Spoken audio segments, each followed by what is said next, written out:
குமாரன் பரிசுத்த ஆவியின் நாமத்தினாலே ஆமேன். நம்முடைய இந்த ஆராதனைக்கு ஆரம்பமாக நாம் ஜெபித்து இந்த ஆராதனை ஆரம்பிப்போம். எங்களை அளவில்லாமல் நேசிக்கிற நல்ல தகப்பனே, கர்த்தாவே, இந்த மனமகிழ்ச்சியின் நாளுக்காக நன்றியோடு கூட துதிக்கிறோம், ஸ்தோத்திரிக்கிறோம். இந்த நாளிலும் ஆண்டவரே, நாங்கள் திருச்சபை மக்களாக கூடி வந்து கர்த்தரை ஆராதிக்கும்படியாக நாங்கள் வந்திருக்கிறோம். ஆண்டவரே, எங்களுடைய துதி ஸ்தோத்திரங்களை கர்த்தர் சுகந்த வாசனையாய் ஏற்றுக்கொள்ளும்படியாய் நாங்கள் ஜெபிக்கிறோம். நல்ல கால சூழ்நிலை தந்திருக்கீங்க, உமக்கு நன்றி சொல்கிறோம். உம்முடைய ஆலயத்துக்கு நாங்கள் வரும்படியாக கர்த்தர் எங்களுக்கு மழையை அன்றை நிறுத்தி வைத்திருக்கிறேன். நன்றி செலுத்துகிறோம், ஸ்தோத்திரிக்கிறோம். ஆண்டவரே, திருச்சபை மக்கள் அனைவரும் வந்து சேர கர்த்தர் தயவு பாராட்டுங்க. இந்த பனிக்காலம், இந்த குளிர் காலத்தினால அன்றே சுகவினப்பட்டு பலவீனப்பட்டு யாராவது இருப்பார்கள் என்று சொன்னால் அன்றே அவர்களை பலப்படுத்துங்கப்பா.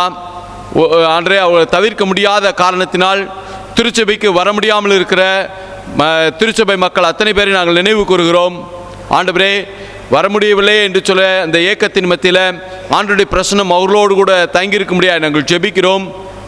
ஆண்டவரே, அடுத்த வாரத்தில் அவர்கள் வந்து கலந்து கொள்ள உதவி செய்யுங்க. இந்த நாளில் வர முடியாமல் போயிருக்கும் என்று சொன்னால் அதை நினைத்து அன்றே குற்றமன சாட்சியாய் அவர்கள் வாதிக்கப்படாதபடி கர்த்தர் காத்துக்கொள்ளும்படியாக நாங்கள் ஜெபிக்கிறோம். வந்திருக்கிற அத்தனை பேரையும் நீர் ஆசீர்வதிங்க. உடைய நிறைவான பிரசன்னத்தையும் ஆண்டவரே கர்த்தர் தருகிற ஆசீர்வாதத்தையும் பெற்று செல்ல நீர் தயவு பாராட்டும்படியாக ஜெபிக்கிறோம். இயேசு கிறிஸ்துவின் நல்ல நாமத்தில் தாழ்மையாக ஜெபிக்கிறோம் பிதாவே, ஆமேன். நம்முடைய ஆராதனைக்கு ஆரம்ப பாடலாக பாடல் பாமாலைகளில் 46வது பாடலை நாம் பாடுவோம்.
நாம் இரண்டாம் ஆராதனை முறையை பின்பற்றுவோமாக. பக்கம் எண் 1. நாம் கடவுளை தொழுவோம். கடவுள் ஆவியாயிருக்கிறார். அவரை தொழுது கொள்பவர்கள் ஆவியோடும் உண்மையோடும் அவரை தொழுது கொள்ள வேண்டும். நம்முடைய பிதாவாகிய கடவுளாலும் கர்த்தராகிய இயேசு கிறிஸ்துவினாலும் உங்களுக்கு கிருபையும் சமாதானமும் உண்டு ஆவதாக. இது கர்த்தர் உண்டு பண்ணின நாள், இதிலே களி கூர்ந்து மகிழ கடவோம். சூரியன் உதைக்கும் திசை தொடங்கி அது அஸ்தமிக்கும் திசை மட்டும் கர்த்தருடைய நாமம் துதிக்கப்படுவதாக. கடவுள் ஒளியாயிருக்கிறார். அவரில் எல்லாவேனும் இருள் இல்லை. அவர் ஒளியில் இருக்கிறது போல நாமும் ஒளியிலே நடந்தால் ஒருவரோடு ஒருவர் ஐக்கியப்பட்டிருப்போம். அவருடைய குமாரனாகிய இயேசு கிறிஸ்துவின் இரத்தம் சகல பாவங்களையும் நீக்கி நம்மை சுத்திகரிக்கும். அட்வென்ட்க்குரிய வார்த்தைகள். கர்த்தர் சமீபமாயிருக்கிறார். நீங்கள் ஒன்றுக்கும் கவலைப்படாமல் எல்லாவற்றையும் குறித்து உங்கள் விண்ணப்பங்களை ஸ்தோத்திரத்தோடு கூடிய ஜெபத்தினாலும் வேண்டுதலினாலும் கடவுளுக்கு தெரியப்படுத்துங்கள். கிறிஸ்து பிறப்புக்குரிய வார்த்தைகளையும் கேட்போம். இதோ எல்லா ஜனத்துக்கும் மிகுந்த சந்தோஷத்தை உண்டாக்கும் நற்செய்தியை உங்களுக்கு அறிவிக்கிறேன். இன்று கர்த்தராகிய கிறிஸ்து என்னும் இரட்சகர் உங்களுக்கு தாவீதின் ஊரில் பிறந்திருக்கிறார். நாம் திரியேக தேவனை போற்றுவோம். பக்கம் எண் 4. சேனைகளின் கடவுளாகிய கர்த்தரே, நீர் பரிசுத்தர் பரிசுத்தர் பரிசுத்தர். வானமும் பூமியும் உமது மகிமையால் நிறைந்திருக்கின்றன. உன்னதத்திலே ஓசன்னா. கர்த்தரின் நாமத்தினாலே வந்தவர் வருகிறவரானவர் ஸ்தோத்தரிக்கப்பட்டவர். உன்னதத்திலே ஓசன்னா. கடவுளே நீர் பரிசுத்தர். கடவுளே நீர் பரிசுத்தர். சர்வ வல்லவரே நீர் பரிசுத்தர். சர்வ வல்லவரே நீர் பரிசுத்தர். சாவாமை உடையவரே நீர் பரிசுத்தர். சாவாமை உடையவரே நீர் பரிசுத்தர். ஆண்டவரே, எங்களுக்காக சிலுவையில் அறையுண்ட எங்கள் மீட்பரே, எங்கள் மேல் கிருபையாயிரும். ஆண்டவரே, எங்களுக்காக சிலுவையில் அறையுண்ட எங்கள் மீட்பரே, எங்கள் மேல் கிருபையாயிரும். பரிசுத்த ஆவியாகிய ஆண்டவரே, எங்கள் மேல் கிருபையாயிரும். பரிசுத்த ஆவியாகிய ஆண்டவரே, எங்கள் மேல் கிருபையாயிரும். ஆண்டவரே, எங்கள் ஜெபங்களையும் ஆராதனையும் ஏற்றுக்கொண்டு எங்கள் மேல் கிருபையாயிரும். ஆண்டவரே, எங்கள் மேல் மனதுருகி எங்கள் மேல் கிருபையாயிரும். நாம் ஜெபம் செய்வோம்.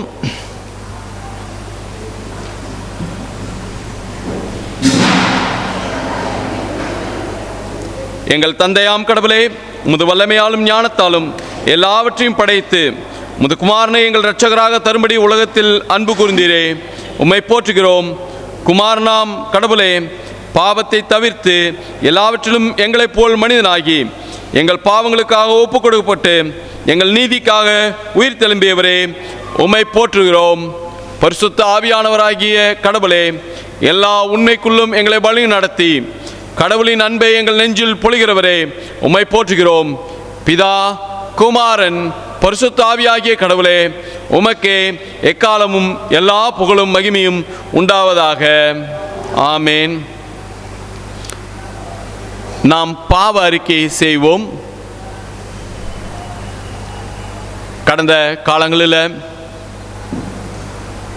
ஆண்டவரை மனநோக செய்யும்படியாக நாம் தெரிந்தும் நாம் அறியாமலும் செய்த பாவங்களை ஆண்டுடைய சமூகத்தில் மனத்தாழ்மையாய் நாம் அறிக்கை செய்வோம். ஆண்டவர் நமக்கு கர்த்தருடைய சமூகத்தில் கிட்டி வரும்படியாக ஒரு பெரிய ஸ்லாக்கியத்தை, வாய்ப்பை தந்திருக்கிறார். இந்த தருணத்தை நாம் பயன்படுத்தி ஆண்டவரே, உமக்கும் எங்களுக்கும் நடுவாக எவ்விதமான தடைகளும் இல்லாதபடி நாங்கள் உம்முடைய சமூகத்தில் வரக்கூடாத எங்களுடைய மீறுதல்கள், அக்கிரமங்கள் இருக்கும் என்று சொன்னால் அவைகளெல்லாம் தயவாய் நீர் மன்னித்து எங்களை பரிசுத்தப்படுத்தும் என்று சொல்லி நாம் ஆண்டவரிடத்தில் கேட்போம். தமிழத்தில் வருகிறவர்களை புறம்பே தள்ளாத தேவன் என்பதை நாங்கள் அறிந்திருக்கிறோம். ஆகையினால் இந்த நேரத்தில் ஆண்டவரிடத்தில் நாம் மனம் திறந்து, ஆண்டவரே,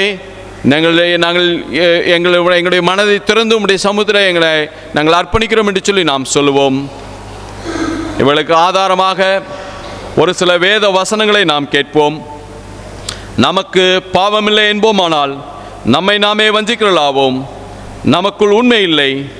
நமது பாவங்களை அறிக்கையிட்டால் பாவங்களை நமக்கு மன்னித்து எவ்வித அநீதமும் நீங்க நம்மை சுத்திகரிப்பதற்கு அவர் நம்பத்தக்கவரும் நீதியும் உள்ளவர். நான் எழுந்து என் தகப்பனிடத்திற்கு போய், தகப்பனே, பரத்துக்கு விரோதமாகவும் உமது பார்வையிலும் பாவம் செய்தேன். இனி உம்முடைய மகன் மகள் என்று சொல்லப்படுவதற்கு நான் பாத்திரன் அல்லன். உம்முடைய கூலிக்காரில் ஒருவனாக என்னை வைத்துக் கொள்ளும் என்பேன். கடவுள் ராஜ்யம் சமீபித்திருக்கிறது. மனம் திரும்பி சுவிசேஷத்தில் நம்பிக்கை வையுங்கள்.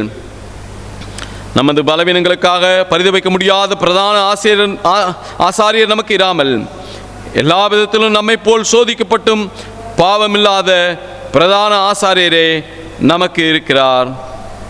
இந்த வேத வசனங்களின் அடிப்படையில் நாம் ஆண்டவருடைய சமூகத்தில் நம்முடைய பாவ அறிக்கை நாம் தொடர்ந்து ஆண்டவருடைய சமூகத்தில் நாம் ஏறெடுப்போம்.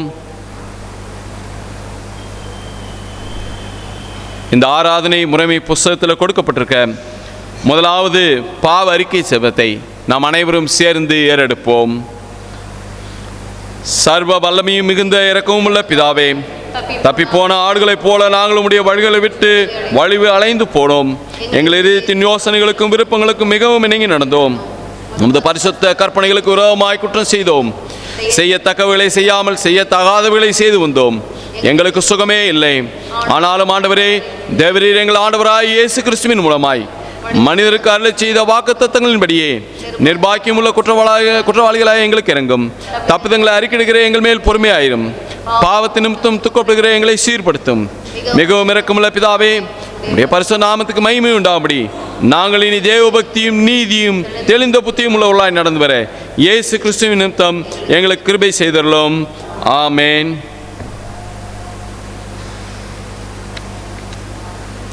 சர்வ வல்லமையும் மிகுந்த இரக்கமுள்ள ஆண்டவர் மன்னிப்பையும் பாவ நிவர்த்தியையும் நமக்கு கட்டளையிட்டு அருளி வாழ்க்கையை சீர்படுத்துவதற்கான காலத்தையும் தமது பரிசுத்த ஆவியின் கிருபையையும் தேற்றுதலையும் நமக்கு தந்தருள்வாராக.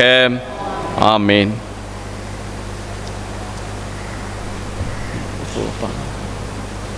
நம் வேத பாடங்கள் நாம் வாசிக்க கேட்போம்.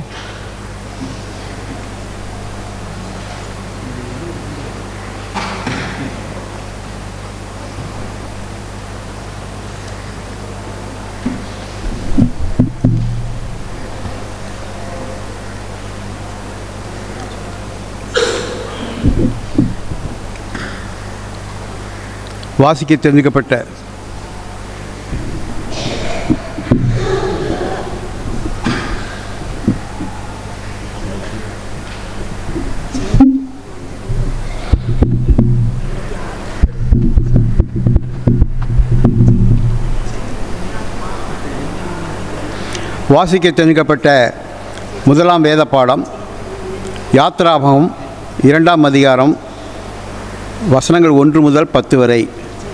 யாத்ராகமம் 2ஆம் அதிகாரம் வசனங்கள் 1 முதல் 10 வரை. பக்கம் 70. லேவியின் குடும்பத்தாரில் ஒருவன் லேவியின் குமாரத்திகளில் ஒருத்தியை விவாகம் பண்ணினான்.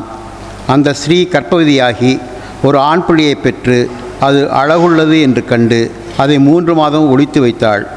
அவள் அதை அப்புறம் ஒளித்து வைக்க கூடாமல் ஒரு நாணற்பெட்டியை எடுத்து அதற்கு பிசினும் கீழும் பூசி அதிலே பிள்ளையை வளர்த்தி நதியோரமாய் நாணலுக்குள்ளே வைத்தாள். அதற்கு என்ன சம்பவிக்கும் என்பதை அறியும்படி அதன் தமக்கை தூரத்தில் நின்று கொண்டிருந்தாள். அப்பொழுது பார்வோனுடைய குமாரத்தி நதியில் ஸ்நானம் பண்ண வந்தாள். அவளுடைய தாதிகள் நதியோரத்தில் உலாவினார்கள். அவள் நாணலுக்குள்ளே இருக்கிற பெட்டியை கண்டு தன் தாதியை அனுப்பி அதை கொண்டு வரும்படி செய்தாள். அதை திறந்தபோது பிள்ளையை கண்டாள். பிள்ளை அழுதது. அவள் அதன் மேல் இரக்கமுற்று, இது எபிரேயர் பிள்ளைகளில் ஒன்று என்றாள். அப்பொழுது அதன் தமக்கை பார்வோனின் குமாரத்தியை நோக்கி, உமக்கு இந்த பிள்ளையை வளர்க்கும்படி எபிரேய ஸ்திரீகளில் பால் கொடுக்கிற ஒருத்தியை நான் போய் உம்மிடத்தில் அழைத்து கொண்டு வரட்டுமா என்றாள். அதற்கு பார்வோனுடைய குமாரத்தி, அழைத்து கொண்டு வா என்றாள். இந்த பெண் போய் பிள்ளையின் தாயை அழைத்து கொண்டு வந்தாள். பார்வோனுடைய குமாரத்தி அவளை நோக்கி, நீ இந்த பிள்ளையை எடுத்துக்கொண்டு போய் அதை எனக்கு வளர்த்திடு, நான் உனக்கு சம்பளம் கொடுக்கிறேன் என்றாள். அந்த ஸ்திரீ பிள்ளையை எடுத்துக்கொண்டு போய் அதை வளர்த்தாள். பிள்ளை பெரிதான போது அவள் அதை பார்வோனுடைய குமாரத்தினிடத்தில் கொண்டு போய் விட்டாள். அவளுக்கு அவன் குமாரனானான். அவள் அவனை ஜலத்தினின்று எடுத்தேன் என்று சொல்லி அவனுக்கு மோசே என்று பெயரிட்டாள். பாடம் முடிந்தது. தேவனே உமக்கு ஸ்தோத்திரம் உண்டாவதாக. ஆமென்.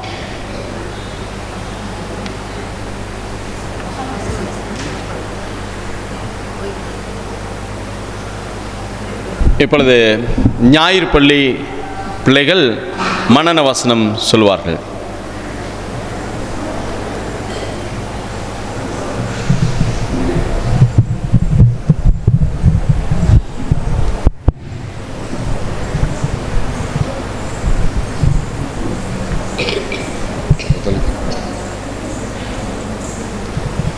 கர்த்தருடைய வேதத்தின்படி நடக்கிற உத்தம மார்க்கத்தார் பாக்கியவான்கள். சங்கீதம் 119 அதிகாரம் 1 வசனம். ரட்சிப்பு கர்த்தருடையது. சங்கீதம் 3:8. தேவனையே நோக்கி என் ஆத்துமா அமைதிக்கு, அவரால் என் ரட்சிப்பு வரும். சங்கீதம் 62:1. தன் ஜீவனை சிநேகிக்கிறவன் அதை இழந்து போவான். இந்த உலகத்தில் தன் வெறுக்கிறவனோ அதை நித்திய ஜீவகாலமாய் காத்து கொள்வான். யோவான் 12:25. ஞானம் கூப்பிடுகிறதில்லையோ, புத்தி சத்தமிடுகிறதில்லையோ. நீதிமொழிகள் 8 அதிகாரம் 1 வசனம். கர்த்தர் என் சத்தத்தையும் என் விண்ணப்பத்தையும் கேட்டதினால் அவரில் அன்பு கூறுகிறேன். சங்கீதம் 116:1. கர்த்தர் நீதி உள்ளவர், நீதியின் மேல் பிரியப்படுவார். சங்கீதம் 11:7. நீதிமான் என்றும் அசைக்கப்படுவதில்லை, துன்மார்க்கரோ பூமியில் வசிப்பதில்லை. நீதிமொழிகள் 10 அதிகாரம் 30 வசனம். அவன் உன்னை வேறொரு கண்ணிக்கும் பாலாக்கும் கொள்ளை நோய்க்கும் தப்பிப்பான். சங்கீதம் 91:3. தேவனை என்னை காப்பாற்றும் நம்பியிருக்கிறேன். சங்கீதம் 16:1. நீ பயப்படாதே, நான் உன்னோடு இருக்கிறேன். ஏசாயா 41:10. கேளுங்கள், அப்பொழுது உங்களுக்கு கொடுக்கப்படும். தேடுங்கள், அப்பொழுது கண்டடைவீர்கள். தட்டுங்கள், அப்பொழுது உங்களுக்கு திறக்கப்படும். மத்தேயு 7:7. அதிசயங்களை செய்கிறவர் நீரே, ஜனங்களுக்குள்ளே உம்முடைய வல்லமையை விளங்க பண்ணினீர். சங்கீதம் 77:14. கர்த்தர் நல்லவர், அவருடைய நாமத்தை கீர்த்தனை பண்ணுங்கள், அது இன்பமானது. சங்கீதம் 135:3. நீர் என்னை காக்கின்ற தேவன். ஆதிகாமம் 16:13.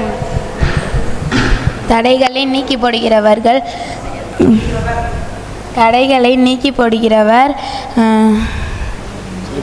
முன்பாக நடந்து போகிறார். மீகா 2:13. கர்த்தாவே, என் முழு இதயத்தோடும் உம்மை துதிப்பேன், உம்முடைய அதிசயங்கள் எல்லாம் விவரிப்பேன். சங்கீதம் 9:1. என் ஜனங்களே, என் உபதேசத்தை கேளுங்கள், என் வாயின் வசனங்களுக்கு உங்கள் செவிகளை சாயுங்கள். சங்கீதம் 78:1. என் தேவனாகிய ஆண்டவரே, உம்மை என் முழு இருதயத்தோடும் துதித்து உமது நாமத்தை என்றென்றைக்கு மகிமைப்படுத்துவேன். சங்கீதம் 86:12. கர்த்தர் மேல் நம்பிக்கை வைத்து கர்த்தரை தன் நம்பிக்கையாக கொண்டிருக்கிற மனுஷன் பாக்கியவான். எரேமியா 17:7. என் சமூகம் உனக்கு முன்பாக செல்லும். யாத்திராகும் 33 அதிகாரம் 4. உன் தேவனாகிய கர்த்தாவே, உம்மை நோக்கி கூப்பிட்டேன், நீர் என்னை குணமாக்கினீர். சங்கீதம் 30 அதிகாரம் 2 வசனம். பிள்ளைகளே வந்து எனக்கு செவி கொடுங்கள், கர்த்தருக்கு பயப்படுதலே உனக்கு போதிப்பேன். சங்கீதம் 34:1. கர்த்தர் எனக்காக யாரும் செய்து முடிப்பார். சங்கீதம் 118:8. கர்த்தர் உன்னை மேல் மேலும் ஆசீர்வதிப்பார். உபாகம் 15:5. கர்த்தர் ஞானத்தை தருகிறார், வாயென்றும் அறிவும் புத்தியும் வரும். நீதிமொழிகள் 1:2. பிள்ளைகளே பெற்றோர்களுக்கும் கர்த்தருக்கும் கீழ்ப்படிங்க, இது நியமாகும். எபேசியர் 6 அதிகாரம் 1 வசனம். கர்த்தர் நான் எக்காலத்திலும் சாத்திருப்பேன், அவர் துதி என் வாயிலுக்கும். சங்கீதம் 34:1.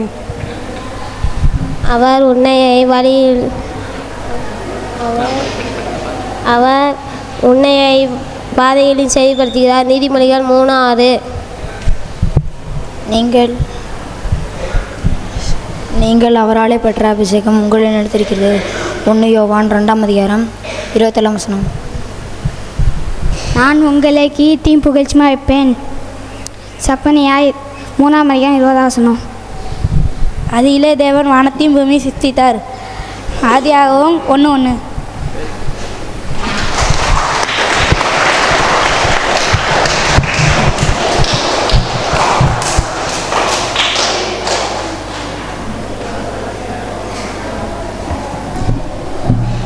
வாசிக்க வேண்டிய இரண்டாம் வேத பாடம் லூக்கா எழுதின நற்செய்தி நூல் 1ஆம் அதிகாரம் வசனங்கள் 46 முதல் 59 முடிய.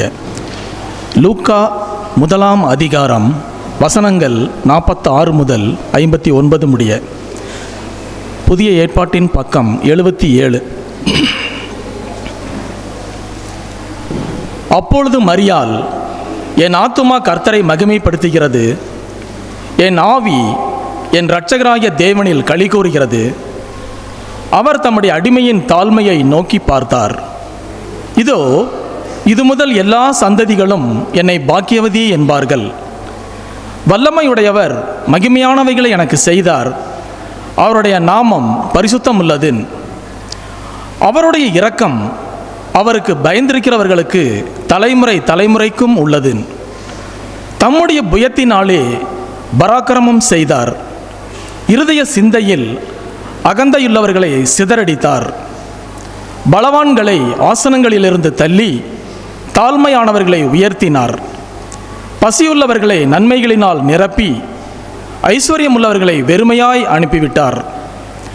நம்முடைய பிதாக்களுக்கு அவர் சொன்னபடியே ஆபிரகாமுக்கும் அவன் சந்ததிக்கும் என்றென்றைக்கும் இரக்கம் செய்ய நினைத்து தம்முடைய தாசனாகி இஸ்ரவேலை ஆதரித்தார் என்றாள். மரியாள் ஏறக்குறைய 3 மாதம் அவளுடனே இருந்து தன் வீட்டுக்கு திரும்பி போனாள். எலிசபெத்துக்கு பிரசவ காலம் நிறைவேறின போது அவள் ஒரு புத்திரனை பெற்றாள். கர்த்தர் அவளிடத்தில் தம்முடைய இரக்கத்தை விளங்க பண்ணினார் என்று அவளுடைய அயலகத்தாரும் பந்து ஜனங்களும் கேள்விப்பட்டு அவளுடனே கூட சந்தோஷப்பட்டார்கள். 8ஆம் நாளிலே பிள்ளைக்கு விருத்த சேதனம் பண்ணும்படிக்கு அவர்கள் வந்து அதன் தகப்பனுடைய நாமத்தின்படி அதற்கு சகரியா என்று பெயரிடப் போனார்கள் என்பதே பாடம் முடிந்தது. தேவரீர் உமக்கே மகிமை உண்டாவதாக.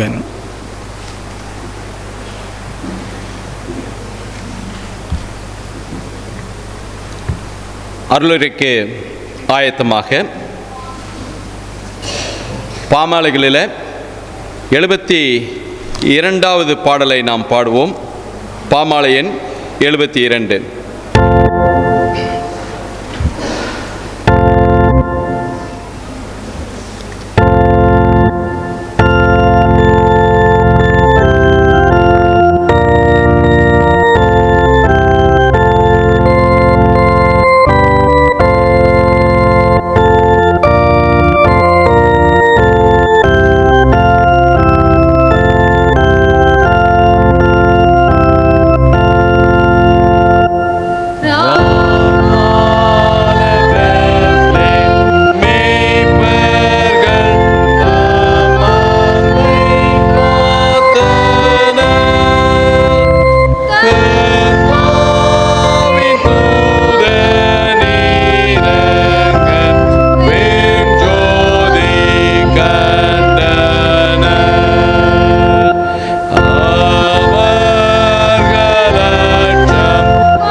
நாம் அமர்வோம்.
எங்களை நேசிக்கிற நல்ல ஆண்டவரே, தகப்பனே, இந்த மனமகிழ்ச்சி நாளுக்காக மீண்டுமாக நாங்கள் உம்மை துதிக்கிறோம், ஸ்தோத்திரிக்கிறோம்.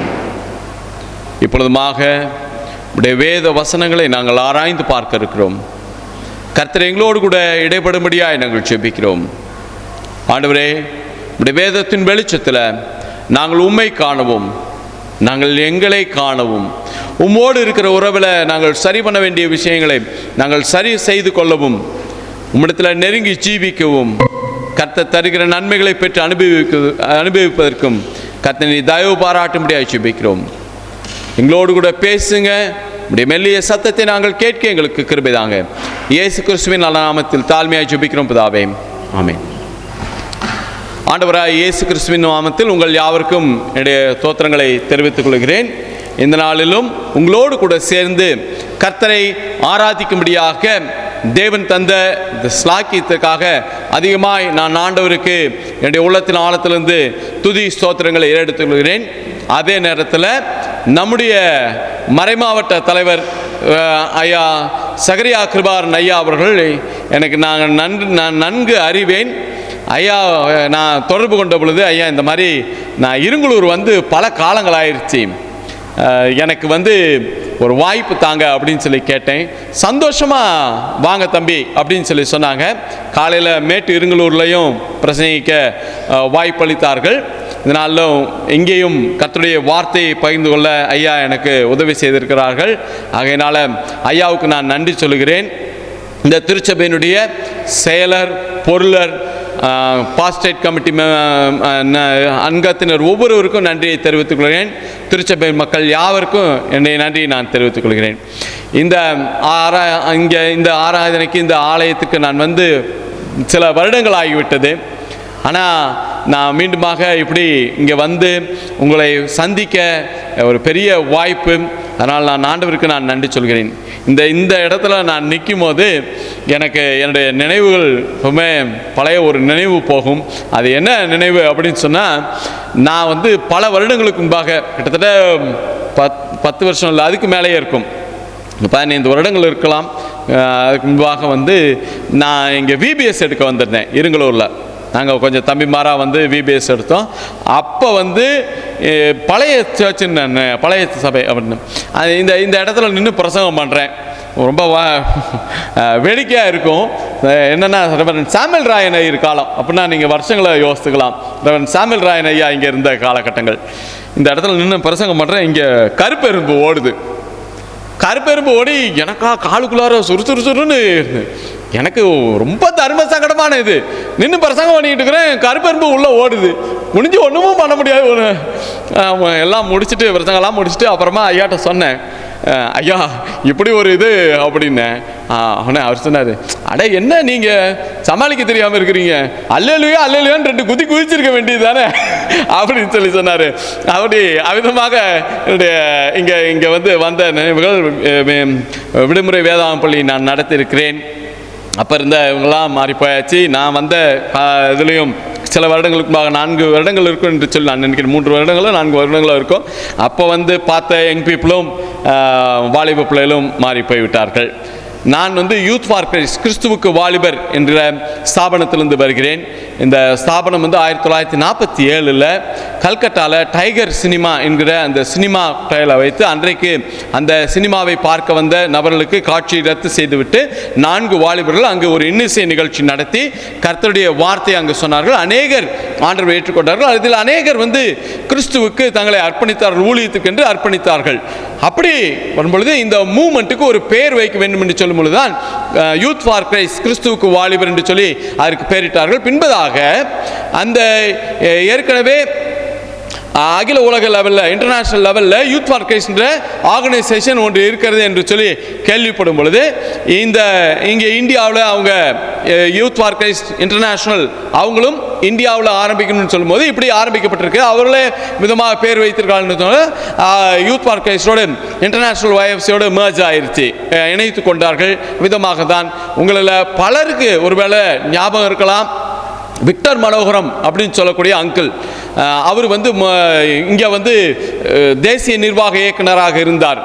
அந்த அங்கிள் வந்து பழைய மக்கள் எல்லாருக்குமே அவரை தெரிந்திருக்கும்.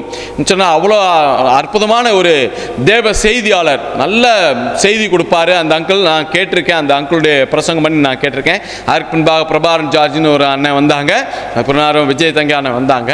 இப்போ வந்து ஷாம் மோகன் என்று சொல்லக்கூடிய அந்த அண்ணன் தான் பெங்களூரில் இருக்காங்க. அவர் தேசிய நிர்வாக இயக்குனராக இருந்து எங்களுடைய இந்த ஊழியத்தை இங்கே இந்தியாவில் அவர் நிர்வாகித்து சென்று கொண்டிருக்கிறார். நாங்கள் டெல்லியிலேருந்து டவுன் சவுத் கன்னியாகுமரி வரைக்கும் எங்களுடைய ஊழிய ஸ்தாபனங்கள் ஊழியர்கள் நாங்கள் ஆங்காங்கே இருந்து வாலிபர்களை நாங்கள் சந்தித்து வருகிறோம். வாலிபர்களை பள்ளிகளிலும் கல்லூரிகளிலும் நாங்கள் சந்தித்து வருகிறோம். அவர்களுக்கு வாரந்தோறும் வந்து நாங்கள் ஊழியம் செய்கிறோம். இங்கே இருங்கலூர் ஸ்கூலுக்கு நான் இந்த இதில் ஒரு போன மாதத்துக்கு முந்தின மாதம் நினைக்கிறேன், போன மாதம் ஆமாம், ஒரு நாள் மாத்திரம் நான் வந்தேன். அதுக்கு முன்பாக உங்களுக்கு மிட் டர்ம் எக்ஸாம் அப்படி வந்தது, நான் தொடர்ந்து வர முடியாத பல காரணங்கள். ஆனால் அவங்களுடைய ஹெட்மாஸ்டராக இருக்கிறவர் அருமையான சகோதரர் வந்து எனக்கு வந்து வாய்ப்பு கொடுத்தார். நான் பள்ளிகளில் நாங்கள் கல்லூரிகளில் தொடர்ந்து ஊழியம் செய்து வருகிறோம். திருச்சபை வாலிப பிள்ளைகளுக்கும் நாங்கள் தொடர்ந்து ஊழியம் செய்கிறோம். அவர்களை கர்த்தருக்குள்ளாக நடத்துவது, சீடராக்குவது, நல்ல தலைவர்களாக உருவாக்குவது என்ற அடிப்படையில் திருச்சபை மக்கள் மத்தியில் ஊழியம் செய்கிறோம். பள்ளிகளில் இருக்கிற கல்லூரியில் இருக்கிற வாலிப பிள்ளைகளுக்கு நாங்கள் இயேசு கிறிஸ்துவை அவர்களுக்கு கர்த்தருடைய அன்பை சொல்லி ஆண்டவர் அவருடைய வாழ்க்கையில் தருகிற விடுதலையும் சமாதானத்தையும் நாங்கள் சொல்லி வருகிறோம். இன்னைக்கு வாலிபர் ஊழியம் மிக சவால் நிறைந்ததாக காணப்படுகிறது. இன்னைக்கு இருக்கிற வாலிப சமுதாயம் பல வகைகளில் தங்களை சீரழித்து கொண்டிருக்கிறத நம்ம பார்க்கிறோம். நிறைய போதைப் பொருளுக்கு அடிமையாயிடுறோம். ஒரு ஸ்கூலில் ஒரு ஹெட்மாஸ்டர்லாம் வந்து அந்த ஒரு அந்த போதைப் பொருள் ஒன்று ஸ்கூல் இதில் அவர் அன்னைக்கு போய் கிளாஸஸ் போயிட்டு வரும்போது, அங்கே ரவுண்ட்ஸ் போயிட்டு வரும்போது பிடித்ததுன்னு சொல்லி கை நிறைய என் கையில் காமிச்சார், என்கிட்ட காண்பித்தார். பிரதர் இங்கே பாருங்கள் இப்படி இருக்குது அப்படின்னாரு. ஸோ வாலிபர்கள் வந்து இன்றைக்கு பல வகைகளில் தங்களை சீர்திருத்தி கொண்டு இருக்கிறத நாம் பார்க்கிறோம். அதுவும் அதுக்கு இதை நீங்கள் தவறாக புரிந்து கொள்ள வேண்டாம். இன்றைக்கி வாலிபர்கள் வந்து சினிமாக்காரன், ஏற்கனவே சினிமாக்காரன் பின்னாடி போவாங்க. அதில் ரொம்ப கேவலமாக இப்போ சமீப காலம் இல்லைங்களா, ரொம்ப கேவலமாக ஓடிட்டு இருக்காங்க. அரசியல் வேறு, அரசியல் நம்ம வந்து வேண்டுமென்றாலும் விரும்பினாலும் விரும்பவில்லை என்றாலும் இருக்கிறது. ஆனால் அதுக்குன்னு நியாய தர்மங்கள் இருக்கிறது. அதையெல்லாம் மீறி ஒழுக்கமற்ற வாழ்க்கையில் போய் கொண்டிருக்கிறது. இதன் மத்தியில் வாலிப பிள்ளைகள் தங்களை சீரழித்துக் கொள்ளக்கூடாது. கர்த்தருடைய வார்த்தை அவர்களுக்கு நிச்சயமாக கிடைக்க வேண்டும். எங்களுடைய ஊழியங்களுக்காகவும் நீங்கள் ஜெபித்துக் கொள்ளும்படி உங்களை தாழ்மையாக கேட்டுக்கொள்கிறேன்.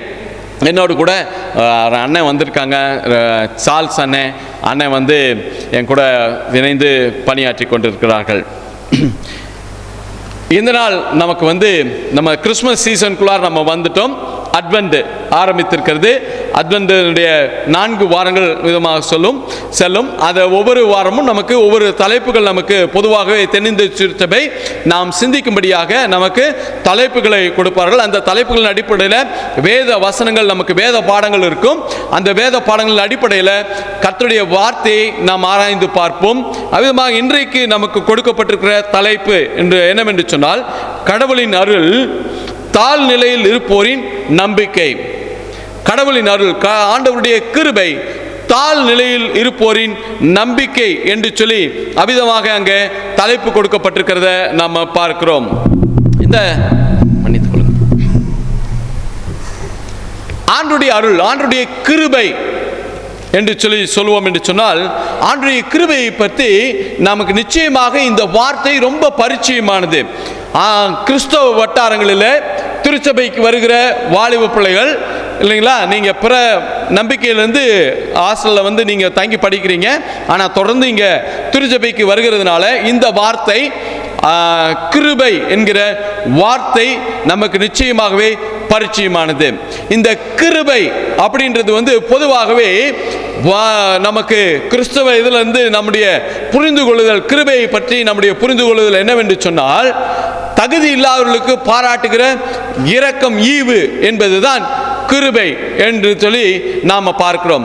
இந்த கிருபை அப்படின்றது எப்படிப்பட்டது என்று சொன்னால், இந்த கிருபையை பற்றி சொல்றாங்க, அது மலையிலிருந்து ஒரு நீர்வீழ்ச்சி எப்படி கொட்டுகிறதோ அந்த மாதிரி கொட்டக்கூடியது இந்த கிருபை என்று சொல்லி அவிதமாக சொல்லப்படுகிறது. ஒரு இதை நான் வாசித்தேன், அதை நான் எமேட்டு இருங்களூர்லையும் நான் சொன்னேன், இங்கவும் அதே தான் நான் சொல்ல இருக்கிறேன். என்ன நான் வாசித்தேன் அப்படின்னு சொன்னால், ஒரு தேவ மனிதர் சொல்றாரு, நம்முடைய அன்பு, நம்முடைய மேல் நோக்கி செல்லக்கூடிய அன்பு, நம்மிடத்திலிருந்து மேல் நோக்கி செல்லக்கூடிய அன்பானது அது ஆராதனையை அர்த்தப்படுத்தக்கூடியது. It's called worship. நம்மிடத்திலிருந்து வெளியே, the love that goes outward, வெளியில் நேராக செல்லக்கூடியது என்பது அது எதை அடையாளப்படுத்துகிறது என்று சொன்னால், நேசத்தை காண்பிக்கக்கூடியதாக இருக்கிறது. மற்றவர்கள் மேல் கொண்டிருக்கிற நேசம், பிரியத்தை காண்பிக்கக்கூடியது. ஆனால் அன்பு, a love that stoops down, இல்லைங்களா, மேலிருந்து கீழ் நோக்கி பார்க்கிறது இல்லைங்களா, அதுதான் கிருபை என்று சொல்லி சொல்லப்படுகிறது. அவ்விதமாக தான் கிருபை என்பது அவ்வளவு அற்புதமான காரியமாக இருக்கிறது. இந்த கிருபையில அநேக காரியங்கள் உள்ளடங்கி இருக்கிறத நம்ம பார்க்கிறோம். அதுல மன்னிப்பு இருக்குது, அதுல அன்பு இருக்குது என்று சொல்லி பார்க்கிறோம். அகஸ்டின் என்று சொல்லக்கூடிய தேவ மனிதர், அந்த அகஸ்டின் என்ன சொல்கிறார் என்று சொன்னால், அவரு ஆண்டவர் நம் அனைவரையும் நேசிக்கிறார், கர்த்தர் நம்ம எல்லாரையும் நேசிக்கிறாரு. ஆனா அந்த எப்படி நேசிக்கிறார் என்று சொன்னால், நம் ஒவ்வொருவரையும் நாம் ஒருவர் மாத்திரமே நேசிக்கப்படத்தக்கவர்கள் என்பது போல ஆண்டவர் நம்மை நேசிக்கிறார். நம்ம எல்லாரையும் நேசிக்கிறார் ஆண்டவர், மாற்று கருத்து இல்லை. ஆனால் நாம் ஒவ்வொருவரையும் நாம தான் ஒரே நபர் போல அந்த அளவுக்கு நம்மை நேசிக்கிற தேவன் என்று சொல்லி பார்க்கிறோம். இவைகள் எல்லாம் கர்த்தருடைய கிருபையை காண்பித்து கொடுக்கக்கூடிய காரியமாக இருக்கிறது. இன்னொரு இது நாம வாசம் அப்படின்னு சொன்னா, ஜான் ஆட்பர்க் என்று சொல்லக்கூடிய தேவ மனிதர், அவர் என்ன சொல்றாருன்னா, ஆண்டவருடைய அன்பை பத்தி அவர் சொல்லும்போது, சில காரியங்கள் மதிப்பு மிக்கவைகளாய் இருக்கிறபடினால் அவைகள் நேசிக்கப்படுகிறது. மதிப்பு மிக்க பொருட்களாய் இருப்பதனால் அவைகள் மேல நமக்கு ஒரு பிரியம் இருக்கிறது. ஆனால் சில காரியங்கள் நேசிக்கப்படுவதனால் அவைகள் மதிப்பு மிக்கவைகளாக மாறுகிறது என்று சொல்லி அமிதமாக சொல்லுகிறார். அப்ப நேசிக்கப்பட சாதாரண நிலைமையில் இருக்கிறவர்கள் மதிப்பு மிக்கவர்களாக precious in the sight of God என்று சொல்லி சொல்லப்படும். அப்ப மதிப்பு மிக்கவர்களாக மாற்றக்கூடியது என்னது? தேவனுடைய அன்பு. இவைகள் எல்லாம் எதை காட்டுகிறது என்று சொன்னால், ஆண்டவருடைய கிருபையை காண்பித்து கொடுக்கக்கூடியதாக இருக்கிறது. இன்னொரு ஒரு தேவ மனிதர் அழகாக சித்தரிக்கிறார். அவருடைய சார்ல்ஸ் ஸ்விண்டால் என்று சொல்லக்கூடிய ஒரு தேவ மனிதர். அவரு நமக்கு தெரியும், தாவீது, சாலமோன், அப்புறம் சாலமோன், இது தாவீதுடைய நண்பர் யாரு? தாவீதுடைய நண்பர் யாரு வேதத்துல? Very good. என் கையில ஒண்ணுமே இல்லைம்மா, மன்னித்துக்கொள், இல்லைன்னா நான் உனக்கு ஏதாவது கிஃப்ட் கொடுக்கணும்னு நான் ஆசைப்படுவேன். ஓகே, இன்னொரு வாய்ப்பு வந்ததுன்னா நான் கொடுக்குறேன். யோனத்தான் உடைய மகன் மேபி போசேத் அப்படின்றவர். இந்த மேபி போசேத் 2 காலும் முடமாகி போனவர். இப்ப சவுல் மரித்து போனார், யோனத்தானும் மரித்து போனார். யோனத்தானும் தாவீதும் உடன்படிக்கை செய்து கொண்டவர்கள். அவ்விதமாக இருக்கும்போது, என்னுடைய சந்ததியை நீ காப்பாற்றணும் அப்படின்னு தாவீது பட்டத்துக்கு வந்துடுறாரு. வந்ததுக்கு அப்புறம் நான் வந்து யோனத்தான் நிமித்தமாக யாருக்காவது தயவு செய்ய வேண்டுமா அப்படின்னும் போது, அங்க சிமேயின்ற வேலைக்காரன் மேபி போசேத்து 2 காலும் முடமானவர் என்று சொல்லி சொல்லப்படுகிறது. அப்ப மேபி போசேத்தை அழைத்து அவருக்குரிய சொத்தெல்லாம் கொடுத்து, அவங்களுடைய தாத்தா அவங்க அப்பாவுடைய சொத்துக்களை திரும்ப கொடுத்து, நீ என் மேசையில தினமும் அப்பம் புசிப்ப, தினமும் என் கூட நீ சாப்பிடுவ அப்படின்னு சொல்லி சொல்றாரு. சொல்றாரு. இந்த காரியங்களை அவர் அழகாக அந்த சார்ல்ஸ் ஸ்விண்டால் அழகாக சித்தரிக்கிறார். எப்படி சித்தரிக்கிறார் என்று சொன்னால், தாவீதுடைய அந்த மேசையில அவங்க உட்கார்ந்து சாப்பிடுறாங்க. இப்ப சாலமோன் வந்து தாவீதுடைய மகன் சாலமோன், அவர் எவ்வளவு சிறப்பானவர். அவரை மாதிரி உடுத்திருந்தது வேற யாருமே இல்லை அப்படின்ற அளவுக்கு அவ்வளவு அற்புதமானவர். அப்சலோம் என்று சொல்லக்கூடிய தாவீதுடைய குமாரர்கள் இல்லையா, இப்படி பலர், ஒவ்வொருவரும் ராஜகுமாரர்கள், ஒவ்வொருவரும் ரொம்ப அழகா இருப்பாங்க. அப்போ ஒவ்வொருவரும் வந்து அந்த சாப்பாட்டு மேஜைக்கு வந்து அங்க அமருகிறார்கள். அப்படி அமரும் பொழுது மேவிபோசேத்தும் வராரு. மேவிபோசேத்துக்கு பிரச்சனை என்னன்னா, 2 காலும் முடமானவர். அவரும் வந்து உட்கார்றாரு. அப்படி உட்காரும் போது அந்த மேஜை விரிப்பு இருக்கு இல்லைங்களா, அந்த மேஜை விரிப்பு அங்கே வந்து கீழே இப்படி இருக்கும். இப்ப இது என்ன பண்ணும், இந்த மேஜை விரிப்பு அவருடைய கால்களை மறைத்து இருக்கும். இப்ப வெளியிலிருந்து வேற யாராவது ஒரு நபர் பார்ப்பார் என்று சொன்னால், எப்படி தாவீதுடைய மகன்கள் எல்லாம் நேர்த்தியாக இருக்கிறார்களோ அதே போலதான் மேவிபோசேத்தும் அவருடைய இயலாமை மறைக்கப்பட்டு, அவருடைய குறைவு மறைக்கப்பட்டு எல்லாருடைய பார்வையிலும் சமமானவராகவே காணப்படுவார். இதுதான் ஆண்டவருடைய கிருபை என்று சொல்லி சார்ல்ஸ் ஸ்விண்டால் அவ்விதமாக விளக்குகிறார். அப்ப யோசிச்சு பாருங்க, நம்முடைய இயலாமைகளை அவைகளை அப்புறப்படுத்தி அந்த இயலாமையை பெரிதுபடுத்தாமல், அந்த இயலாமைகள் நம்முடைய வாழ்க்கையில வந்து அதை நம்மை தொடர்ந்து நமக்குள்ளாக ஒரு தாழ்வு மனப்பான்மையை உண்டாக்காமல் எல்லோருடைய பார்வையிலும் சமமாக காணப்படக்கூடியவர்களாக செய்வதுதான் கர்த்தருடைய கிருபை. அந்த கர்த்தருடைய கிருபையினால் நமக்கு என்ன இருக்குன்னா, அந்த கிருபை என்ன செய்கிறது என்று சொன்னால், இந்த தலைப்புல தாழ்மையில் இருப்போரின் நம்பிக்கை என்று சொல்லி அமிதமாக கொடுக்கப்பட்டிருக்கு. தாழ்மையில் இருப்போரின் நம்பிக்கை. தாழ்மை நிலைமையில் இருக்கிறவங்களுடைய வாழ்க்கையில அந்த கிருபை ஒரு நம்பிக்கையை தரக்கூடியதாக இருக்கிறது. எவ்விதமாக அந்த நம்பிக்கையை நாம் பெற்றுக்கொள்கிறோம் என்று சொல்லிதான் நாம் பார்க்க இருக்கிறோம். முதலாவதாக வாசிக்க கேட்ட வேத பாடம் யாத்ராகமம் புஸ்தகம் 2ஆம் அதிகாரத்தை நாம் எடுத்து வைத்துக் கொள்வோம். இந்த சம்பவம் நமக்கு மிக மிக பரிச்சயமான, மிகவும் தெரிந்த ஒரு பகுதி இல்லைங்களா. மோசேயுடைய தாய் வந்து 3 மாதம் ஒளித்து வைத்து நாணல் பெட்டியில் வைத்து பிள்ளையை எப்படி ஆகிலும் காப்பாற்றப்பட வேண்டும் என்று சொல்லி அவ்விதமாக அந்த நதியில் கொண்டு வந்து அவங்க வைக்கிறாங்க, நாணலுக்குள்ளாக அந்த பெட்டியை வைக்கிறார்கள் என்று சொல்லி இந்த சம்பவம் நமக்கு நன்றாக பரிச்சயமானது. நான் இந்த பகுதிகளை 3 வேத பாடம் நமக்கு கொடுக்கப்பட்டிருக்கு. கால சூழ்நிலையின் காரணமாக 2 வேத பாடம் தான் நம்ம வாசித்தோம். ஆனால் நான் இந்த பகுதியை நான் ஆராய்ந்து பார்த்து நான் ஜெபித்த பொழுது நான் புரிந்து கொண்டதை உங்களிடத்தில் நான் பகிர்ந்து கொள்ள விரும்புகிறேன். முதலாவது, அற்புதங்களின் தேவன். தாழ்மையில் இருப்போடைய நம்பிக்கை எப்படி கிடைக்கிறது என்று சொல்லி பார்த்தோம் என்று சொன்னால், ஆண்டவர் அற்புதங்களின் தேவனாக இருக்கிறார்.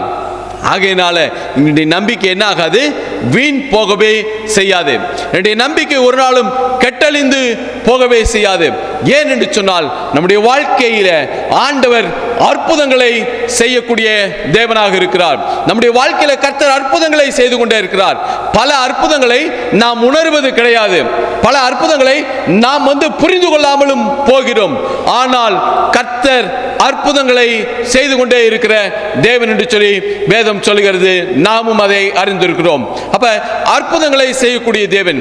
இந்த காலகட்டங்களில் பல தொழிலில் இருக்கிறவங்க, தொழில் செய்கிறவர்கள் மற்றும் வாலிபர்கள் எல்லாருடைய காரியங்களும் தொழில் மக்களுடைய வாழ்க்கை தரங்கள், அவருடைய தொழில், மக்களுடைய வாழ்க்கை முறைகள் இவைகள் எல்லாம் மாறி இருக்கிறது என்று சொல்லும் பொழுது, ஒரு குறிப்பிட்ட காரியத்தை அடையாளப்படுத்தி, ஒரு குறிப்பிட்ட காரியத்தை அதை காண்பித்து, இதனால் நம்முடைய வாழ்க்கையெல்லாம் மாறிவிட்டது, இதனால் இப்படியாக இருக்கிறது என்று சொல்லி நாம் சொல்லிக்கொண்டே இருக்கிறோம்.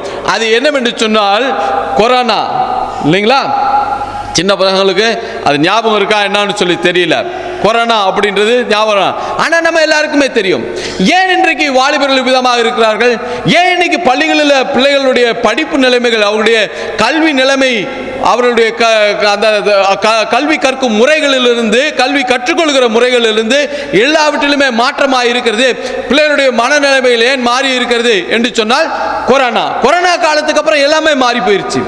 ஒரு தொழில் செய்கிறவங்க, இப்போவும் ஒரு தொழில் செய்கிறவங்க, அன்னைக்கு ஒரு பரோட்டா கடையில் அந்த ஓனர் அவர் சொல்கிறாரு, சார் கொரோனாக்கு அப்புறம் எதுவுமே என்னால் வந்து ஸ்டடியாக சொல்ல முடியல, அது வியாபாரம் இன்னைக்கு இப்படி தான் நடக்கும் அப்படின்னு சொல்லவே முடியல. முன்னாடிலாம் நான் நம்பிக்கையாக போடுவேன் அப்படின்னு சொல்லுவார்.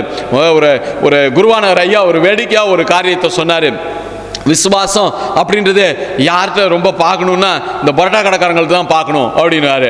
ஏன்னா அவன் நம்பிக்கையாக மாவு அவ்வளோ போட்டு இவ்வளோ பரோட்டாவும் விற்றுரும் அப்படின்னு சொல்கிறாங்களே அப்படின்னு சொல்லி அவர் வேடிக்கையாக சொல்லுவார். அப்போ அந்த நபர் என்ன சொன்னார்னு சொன்னால், இன்னைக்கு இந்த காலகட்டங்களில் என்னால் கணிக்க முடியல, எதுக்கப்புறம் அப்படின்னா கொரோனாக்கு அப்புறம் அப்படின்றாரு. ஸோ இப்படி நம்ம இவளெல்லாம் சொல்கிறோம். ஆனால் இவளெல்லாம் இருந்தாலும் இன்றைக்கு நான் ஜீவனோடு இருப்பது ஆண்டுடைய கிருபை இல்லைங்களா? ஆண்டுடைய அற்புதத்தினால் தான் என் வாழ்க்கை நான் ஜீவனோடு இருக்கேன். எங்கள் அம்மாவுக்கு எனக்கு கொரோனா வந்துச்சு. எனக்கு வந்து கொரோனா வந்தோடனே நான் எங்கள் வீட்டில் வந்துட்டு எங்கள் அம்மா நான் சொன்னேன், எங்கள் அம்மாவுக்கு அப்போ வந்து 73 வயசு, இப்போ 84, 83 எங்கள் அம்மாவுக்கு. அப்போ நான் சொன்னேன், அம்மா என் பக்கத்தில் வராதிங்கம்மா அப்படின்னு. அப்போ தான் வந்து பக்கத்தில் வந்து என்னை தொட்டு பார்த்து நீ எப்படி இருக்கன்னு தொட்டாங்க. எங்கள் அம்மாவுக்கு வந்துருச்சு. நான் தேறி வந்துட்டேன், நான் வெளியே வந்துட்டேன் ஆண்டவருடைய கிருபையில. எங்கள் அம்மாவுக்கு கொரோனா வந்துருச்சு. கொரோனா வந்தால் சிவியரான ஒரு சூழ்நிலை, என்ன பண்ணுறதுன்னு தெரியல. ஹாஸ்பிட்டல் போனால் எங்கள் அம்மா கொண்டு போய் ஜிஹெச்சில் போடுறதா தெரியல. எனக்கு ரொம்ப பயமாக இருந்தது, ஏன்னா தனிமை அப்படின்ற இதில். அப்போ எனக்கு ஒரு டாக்டர் ஒருத்தர் ஃப்ரெண்டு, ரொம்ப அற்புதமானவர், சேசே மிஷன் ஹாஸ்பிட்டலில் இப்போ அண்ணன் இருக்கிறாங்க, டாக்டர் பால் குணச்சந்தர், ஆர்த்தோபெடிக் சர்ஜன். அவர் வந்து மாத்தூரில் மெடிக்கல் சூப்பரண்டாக இருந்தார். டே இங்கே வாடா அப்படின்னாரு, அம்மா கூட்டி இங்கே வா நாம் பார்த்துக்குவோம் அப்படின்னாரு. ட்ரிப்ஸ் ஏற்றுறோம், எல்லாம் நடந்தது. அப்புறம் அங்கேருந்து டிஸ்சார்ஜ் ஆகி இன்னும் பூர்ணமாக குணமாகல, ஆனால் வெளியே கொண்டு வர வேண்டிய சூழ்நிலை, எங்கே கொண்டு போகிறதுன்னு சொல்லி தெரியல. அப்போ நான் ஜெபம் பண்ணிட்டே வந்தேன், வீட்டில் கொண்டு வந்து வைத்தேன். ஆண்டவரே எங்கள் அம்மாவுக்கு சோகம் தாங்க அப்படின்னு சொல்லி ஜெபம் பண்ணேன். எங்கள் அம்மா சோகம் பட்டாங்க, இன்றைக்கும் உயிரோடு இருந்துகிட்டு இருக்கிறாங்க. என்ன சொல்ல வரேன் அப்படின்னு சொன்னால், இது மாதிரி கர்த்தர் அற்புதங்களை செய்கிற தேவனாக இருக்கிறார். நம்முடைய வாழ்க்கையில் கர்த்தர் அற்புதங்கள், நம்முடைய வாழ்க்கையில் பல போராட்டங்கள் நம்முடைய வாழ்க்கையில் வரலாம். ஆனால் அவைகள் மத்தியில் ஆண்டவர் நம்மை செம்மையாய் நடத்துகிற தேவன் என்பதை நாம் அறிந்து கொள்வோம். ஏசாயா 26ஆம் அதிகாரம் 7ஆம் வசனம், நீதிமானுடைய பாதை செம்மையாக இருக்கிறது, மகா நீதிபராகிய நீர் நீதிமானுடைய பாதையை செம்மைப்படுத்துகிறீர் என்று சொல்லப்பட்டிருக்கு. அப்போ வாழ்க்கையில் கர்த்தர் நம்மை நீதிமானாக்கி இருக்கிறார். கர்த்தர் நம்மை வந்து ஆண்டவர் நம்மை அழைத்து நம்மை நீதிமானாக்கி இருக்கிறார். அப்படி நீதிமானாக இருக்கிறவங்களுடைய வாழ்க்கையில் அவர் செம்மையாக இருக்குது. அப்படி இருக்கும் பொழுது அதில் கஷ்டங்கள் வரும்போது, பிரச்சனைகள் சோர்வுகள் வரும் பொழுது, போராட்டங்கள் வரும் பொழுது ஒன்று எனக்கு நம்பிக்கையை தருகிறது. என்ன நம்பிக்கை? மகா நீதிபராகிய நீர், மகா நீதிபராகிய ஆண்டவர் ஒருவர் இருக்கிறார். அவர் தொடர்ந்து என் பாதையை செம்மைப்படுத்தி கொண்டே இருப்பார் என்று சொல்லிதான் அந்த வேத வசனம் அபிதமாக சொல்லுகிறது. நான் நீதிமொழிகளில் என்னுடைய பைபிளில் நிறைய அந்த இதை வந்து வார்த்தைகளை வந்து ஹைலைட் பண்ணி வைத்திருக்கிறேன். அதில் நீதிமான் அப்படின்ற அந்த வார்த்தையை பற்றி நான் குறித்து வைத்தது வந்து 30 முறை உள்ளதை நான் ஹைலைட் பண்ணி வைத்திருக்கிறேன். அதில் பல காரியங்கள், நீதிமானுடைய வேர் கனி கொடுக்கும் அப்படின்னு சொல்லப்பட்டிருக்கு, நீதிமானுடைய அஸ்திபாரங்கள் நிலைத்திருக்கும், இப்படி பல காரியங்கள். நீதிமானுடைய வீட்டில் அநேக பொக்கிஷங்கள் உண்டு, இப்படி நீதிமானை பற்றி அநேக காரியங்கள் சொல்லப்பட்டிருக்கு. ஆனாலும் அப்படிப்பட்ட நீதிமானுக்கும் சோதனைகளும் போராட்டங்களும் வரும். அவைகள் மத்தியில் மகா நீதிபராகிய ஆண்டவர் என்ன செய்கிறாரு? நம்முடைய வாழ்க்கையை, நம்முடைய பாதையை செம்மைப்படுத்துகிற தேவனாக இருக்கிறார். என்று சொன்னால் அற்புதங்களின் தேவனாக இருக்கிறார். கர்த்தர் அற்புதம் செய்யக்கூடிய தேவன். இங்கே அந்த மோசேயுடைய தாய் எவ்வளவு அவர்களுக்கு அவங்களுடைய வாழ்க்கையில் அவங்க அடிமைத்தனத்தில் இருக்காங்க, தாழ்மை நிலைமையில் இருக்கிறாங்க, ஆனால் நம்பிக்கையை விடவே இல்லை. கர்த்தர் மகா நீதிபராகிய ஆண்டவர் ஒருவர் இருக்கிறார் என்று சொல்லி அந்த நம்பிக்கையின் அடிப்படையில் தான் பிள்ளையை கொண்டு போய் அந்த நதியில் வைக்கிறாங்க. நதி அடித்து கொண்டு போய் விட்டால் இல்லைங்களா, ஆனால் நம்பிக்கை இருக்குது. ஒரு சம்பவம் ஒன்று ஞாபகத்துக்கு வருகிறது. நம்முடைய இந்த அது என்ன பகுதி, ஆற்று பகுதி, அள்ளித்தூரில் இல்லை இந்த காவிரி ஆறு, நம்முடைய தியான மண்டபம் இருக்குங்களே, முருங்கைப்பேட்டை. தேங்க்யூ அண்ணன். முருங்கைப்பேட்டையில் அங்கே பொறுப்பாக இருக்கிற அந்த அண்ணன், அவங்க மகனும் அவங்க பேரனும் இறந்த சம்பவம் உங்களுக்கு தெரிந்திருக்கும். இல்லைங்களா? கேள்விப்பட்டிருப்பீங்க, கொஞ்சம் காலங்களுக்கு முன்பாக நடந்தது. அந்த தம்பி அவங்க அண்ணன் மகனையும் கூட்டிக்கிட்டு ஆற்றை கடந்து, இந்த இடம் மணலாக இருக்குது, அதை தாண்டி இந்த இடத்துல கொஞ்சோண்டு தண்ணி ஓடுது, அதுக்கப்புறம் மணல் தண்ணி வந்து முழங்காலுக்கும் கீழே தான் ஓடிக்கிட்டு இருக்குது அந்த இடத்துல. இப்போ அதை தாண்டி அந்த பக்கமாக போய் குளிக்க போகிறான். அவன் பிள்ளையும் அவங்க அண்ணன் மகனும் வரேன்னு சொன்னதுனால கூட்டிகிட்டு போய் அங்கே குளிக்க போகிறான். குளிக்க போயிட்டு திரும்பி வரும்பொழுது மணல் திட்ட தாண்டி வராங்க, திடீர்னு வெள்ளம் வந்தது, அடித்து கொண்டு போனார்கள். 2 பேரும் இறந்து போன ஒரு சம்பவம் எவ்வளோ வருது. அப்போ இந்த இவங்க மோசேயுடைய தாய் எவ்வளவு ஒரு நம்பிக்கை இருந்தால் நதியில் கொண்டு போய் வைப்பாங்க. இப்போ அவங்க புரிந்து கொண்டது என்ன? ஆண்டவர் அற்புதங்களின் தேவனாக இருக்கிறார். நாம் பிரசங்கி 9ஆம் அதிகாரத்தில் அங்கே இருக்கிற அந்த 1வது வசனத்தை, நம்ம 1வது வசனத்தினுடைய மைய பகுதியை நாம் வாசித்தோம் என்று சொன்னால், அங்கே விதமாக அந்த பகுதி சொல்கிறது, நீதிமான்களும் ஞானிகளும் தங்கள் கிரியைகளுடன் தேவனுடைய கைவசமாயிருக்கிறார்கள். நீதிமான்களும் ஞானிகளும் தங்கள் கிரியைகளுடன் தேவனுடைய கைவசமாக இருக்கிறார்கள். அப்ப கர்த்தர் நம்மை நீதிமானாக்கி இருக்கிறார், கர்த்தர் நம்மை ஞானவானாக்குகிற தேவன். அப்படி ஞானவானாக்குகிற தேவன் நம்முடைய செயல்கள் எல்லாம் ஆண்டுடைய கைவசமாய் இருக்கிறதக்கதாக கர்த்தர் காத்துக்கொள்ளுகிற தேவனாக இருக்கிறார். ஆண்டவர் அற்புதங்களை செய்கிற தேவன். இந்த கைவசமாய் இருக்கிறது அப்படின்றது 3 காரியங்களை நான் அந்த இதில் நான் புரிந்து கொண்டேன். அதை என்ன அர்த்தப்படுத்துது என்று சொன்னால், முதலாவது ஆண்டவர் அதை அங்கீகரித்திருக்கிறார். நம்முடைய செயல்களை கர்த்தர் அங்கீகரித்திருக்கிறார். நம்முடைய செயல்களை கர்த்தர் ஆசீர்வதித்திருக்கிறார். நம்முடைய செயல்களின் மத்தியில் ஆண்டவர் நமக்கு பாதுகாப்பை தருகிற தேவனாக இருக்கிறார். அப்ப அற்புதங்களின் தேவன் நம்முடைய செயல்களை ஆண்டவர் அங்கீகரித்திருக்கிறார். மோசேயுடைய தாயினுடைய செயலை கர்த்தர் அங்கீகரித்திருக்கிறார். ஆண்டவர் அதை ஆசீர்வதித்திருக்கிறார். கர்த்தர் அதை பாதுகாத்திருக்கிறார். அப்ப அற்புதங்களின் தேவன் நம்முடைய வாழ்க்கையில நம்ம சோர்ந்து போன நிலைமையில, தாழ்மையான நிலைமையில நம் குன்றி போயிருப்போமா, நம்பிக்கையை விட வேண்டாம்.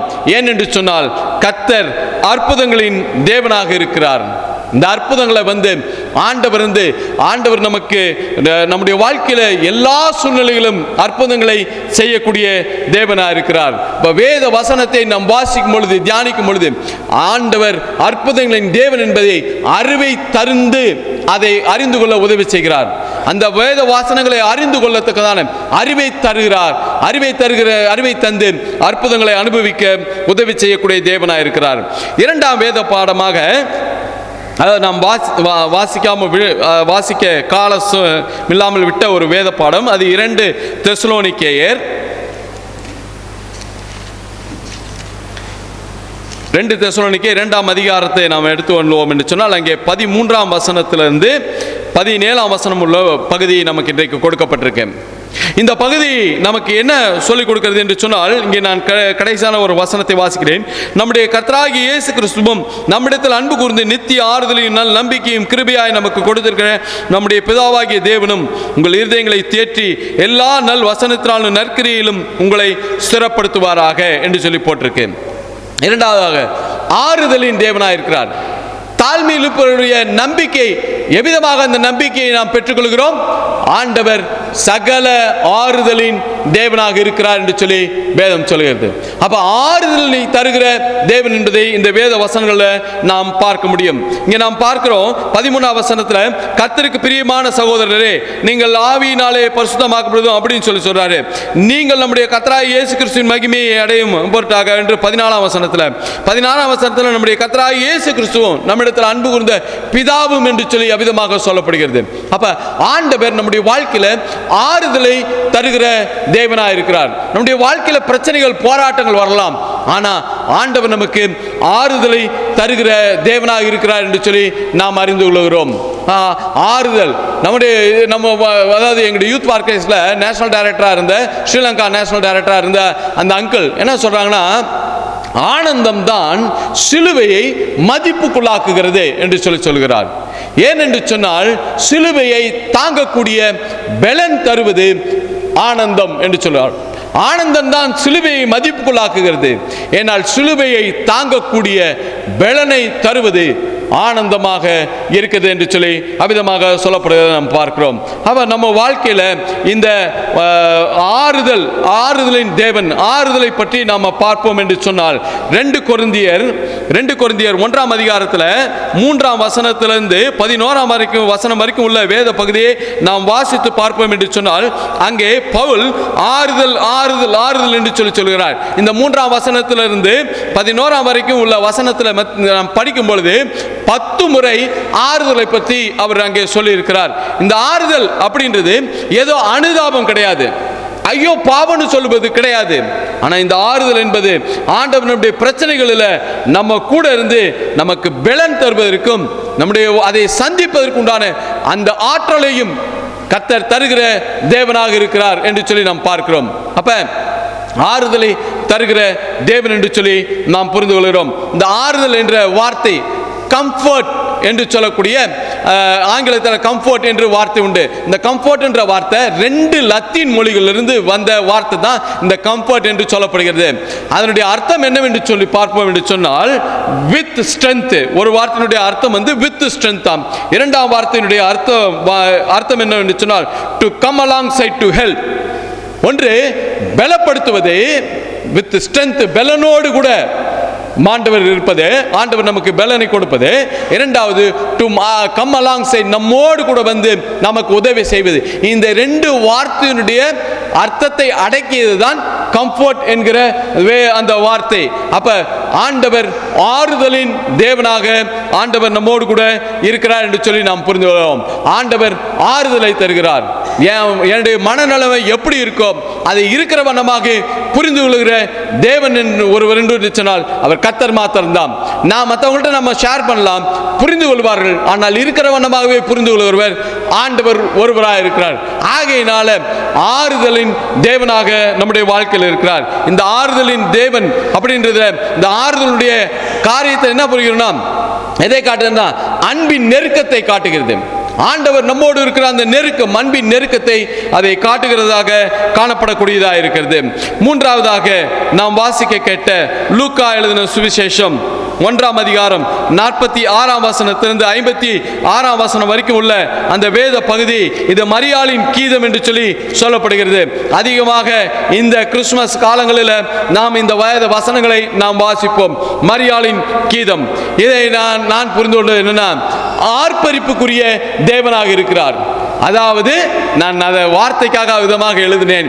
அதாவது அற்புதங்களின் தேவன், ஆறுதலின் தேவன், ஆர்ப்பரிப்புக்குரிய தேவன் என்று சொன்னேன். ஆர்ப்பரிப்புக்குரிய என்று சொன்னால் நான் கலிகூறும்படியாக, நான் மகிழ்ந்திருக்கும்படியாக செய்கிற தேவன், அப்படிப்பட்ட தேவனாக இருக்கிறார். இங்க மரியாளுடைய கேதத்தில் கர்த்தருக்கு என் ஆத்துமா கர்த்தரை மகிமைப்படுத்துகிறது அப்படின்னு சொல்லி சொல்றாங்க. அந்த மகிமையினுடைய இது எப்படின்னா, அந்த மகிழ்ச்சி, மரியாளும் மகிழ்ச்சி பண்றாங்க, எலிசபெத்தும் அங்கே மகிழ்ச்சி படுறாங்க அப்படின்றது நம்ம பார்க்கிறோம். ஏன் அப்படின்னு சொன்னா, அவங்களுக்கு ஒரு பிள்ளை இருந்தார். அப்ப கர்த்தர் கலிகூற செய்கிற தேவனா இருக்கிறார். ஆர்ப்பரிப்புக்குரிய தேவன். நம்முடைய வாழ்க்கையில ஆண்டவர் மகிழ்ச்சியை தந்து நம்மை சந்தோஷப்படுத்துகிற தேவனா இருக்கிறார். சங்கீதத்து புஸ்தகத்தில் நான் அந்த வசனத்தை எடுக்க முடியல, நான் காலையில் அங்கேயும் எனக்கு ரெஃபரன்ஸ் இங்க ஞாபகத்தில் இல்லை. ஆனா தாவீது ஒரு அற்புதமான ஒரு காரியத்தை சொல்றாரு. ஆண்டவரே, உம்முடைய சமூகத்தில் பரிபூர்ண ஆனந்தமும் உம்முடைய வலது பரிசத்தில் நித்திய பேரின்பமும் உண்டு என்று சொல்லி சொல்கிறார். ஆண்டவரே, உம்முடைய வலது பரிசத்தில் பரிபூர்ண ஆனந்தமும், உம்முடைய சமூகத்தில் பரிபூர்ண ஆனந்தமும், உம்முடைய வலது பரிசத்தில் நித்திய பேரின்பமும் உண்டு என்று சொல்லி சொல்கிறார். வலது வருஷம் என்று சொல்லும் பொழுதெல்லாம் அது ஆண்டவருடைய வல்லமையை காண்பித்து கொடுக்கக்கூடியது. எப்பெல்லாம் வலது கை வலப்பக்கம் என்று சொல்லும் பொழுதெல்லாம் அவைகள் எல்லாம் வல்லமையை காண்பித்து கொடுக்கக்கூடியது. அப்ப இதுல தாவீது என்ன சொல்றாருன்னா, உம்முடைய சமூகத்தில் பரிபூர்ண ஆனந்தம், உம்முடைய வலது பரிசுல நித்திய பேரின்பம் என்று சொல்லி சொல்றாரு. இந்த பரிபூர்ணம் என்பது முழுமையை காண்பித்து கொடுக்கக்கூடியது. நித்திய பேரின்பம் சொல்லும் பொழுது, நித்தியம் என்பது எந்நாளும் இருக்கக்கூடிய காரியம். இப்ப நம்முடைய வாழ்க்கையில ஆண்டவர் எவ்விதமாக மகிழ்ச்சியை தருகிறார் என்று சொன்னால், பரிபூர்ணமான மகிழ்ச்சியை கர்த்தர் தருகிறார். எவ்விதமாக அதை தருகிறார்? எந்நாளும் அதை தருகிறார் என்று சொல்லி தான் நாம் பார்க்கிறோம். நமக்கு தெரிந்த பிலிப்பியர் 4ஆம் அதிகாரம் 4ஆம் வசனத்தில், நீங்கள் ஒன்றுக்கும் கவலைப்படாமல் அப்படின்னு சொல்லி சொல்றாங்களா, அதுக்கு முன்னாடி உள்ள வசனத்தில் வாசனை, கர்த்தருக்குள் மகிழ்ச்சியா இருங்கள், சந்தோஷமா இருங்க. மறுபடியும் உங்களுக்கு சொல்றேன், சந்தோஷமா இருங்க அப்படின்னு சொல்றாரு இல்லைங்களா? அப்படி சொல்லிட்டு தொடர்ந்து சொல்லும் பொழுது நீங்கள் ஒன்றுக்கும் கவலைப்படாமல் அப்படின்னு சொல்றாரு. அப்ப என்ன பண்ணுவார் ஆண்டவர்? தேவன் சமாதானத்தினால் நம்முடைய இருதயத்தை நிரப்புவார் என்று சொல்லி அந்த வேத பகுதியில் அவிதமாக போறது. இப்ப பாருங்க, ஆண்டவருக்குள்ள நம்ம சந்தோஷமா இருக்கு சொல்லுது. அதே நேரத்தில் நம்முடைய கவலைகள் எல்லாம் ஆண்டவருடைய சமூகத்தில் வச்சிடறோம்.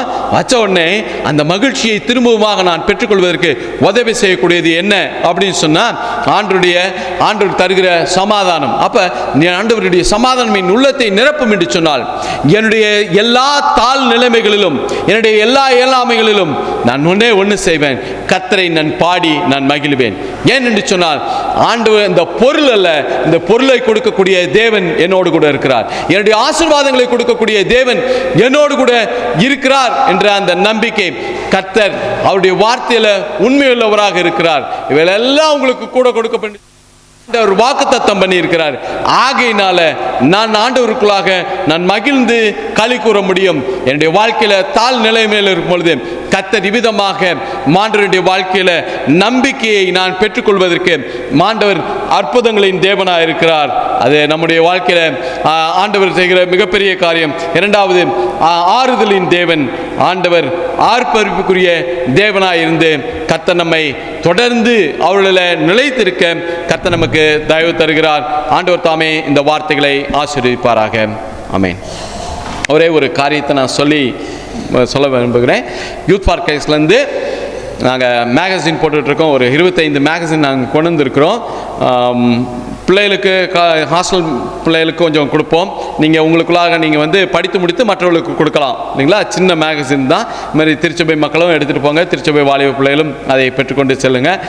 உங்களுக்குள்ளார தயவு சர்க்குலேட் பண்ணிக்கோங்க. கொஞ்சமாக கொண்டு வந்துட்டு நான் அங்கே கொஞ்சம் கொடுத்துட்டு வந்தேன் மேட்டீரியல்களில் இங்கேயும். இது பை மந்த்லி மேகசின் தொடர்ந்து உங்களுக்கு நான் கிடைக்கும்படி நான் இதை வழிவகுக்கிறேன்.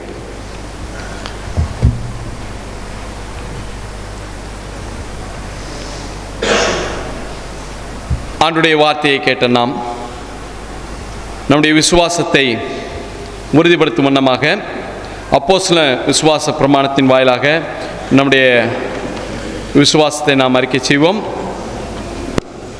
அப்போஸ்தல விசுவாச பிரமாணம், அப்போஸ்தல விசுவாச பிரமாணம் பக்கம் எண் 15. வானத்தையும் பூமியும் படைத்த சர்வவல்லமை பிதாவாகிய தேவனை விசுவாசிக்கிறேன். அவருடைய ஒரே குமாரனாகிய நம் நாதர் இயேசு கிறிஸ்துவை விசுவாசிக்கிறேன். அவர் பரிசுத்த ஆவியினாலே கன்னிமரியாத்தில் உற்பத்தி பிறந்தார். பொந்தியின் பிலாத்தின் காலத்தில் பாடுபட்டு சிலுவையில் அறையுண்டு மரித்து அடக்கம் பண்ணப்பட்டு பாதாளத்தில் இறங்கினார். 3ஆம் நாள் மரித்தோரத்திலிருந்து எழுந்தினார். பரமண்டத்துக்கு ஏறி சர்வவல்லமை பிதாவாகிய தேவனுடைய வலது பற்றி பெற்றுக்கிறார். அவ்விடத்திலிருந்து உயிரோரையும் மரித்தோரையும் நியாயத்துக்கு வருவார். பரிசுத்த ஆவியை விசுவாசிக்கிறேன். பொதுவாக இருக்கிற பரிசுத்தையும் பரிசுத்தவானுடைய ஐக்கியமும் பாவ மன்னிப்பும் சரீர உயிர்த்தலும் நித்திய ஜீவனும் உண்டு என்று விசுவாசிக்கிறேன். ஆமேன். சபையார் அமரவும். இந்த நேரத்தில் நமக்கு அறிவிப்புகள் கொடுக்கப்படும்.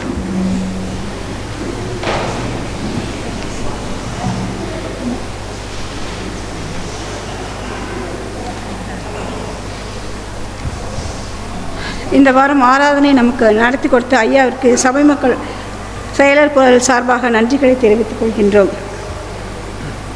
இந்த வாரம் தங்களுடைய பிறந்த நாள், திருமண நாள் அனுசரிக்கிறவர்கள் ஆற்றலிடம் வந்து ஜெபித்து ஆசீர்வாதத்தை பெற்று செல்லுமாறு கேட்டுக்கொள்ளப்படுகின்றீர்கள். வருகின்ற 7, 12, 25 ஞாயிற்றுக்கிழமை மாலை ஆராதனை கீத ஆராதனையாக நடைபெறும் என்பதை மகிழ்ச்சியோடு தெரிவித்துக் கொள்கிறோம். அன்றைய இரவு சபை மக்கள் அனைவருக்கும் இரவு உணவு வழங்கப்படும் என்பதையும் தெரிவித்துக் கொள்கின்றோம்.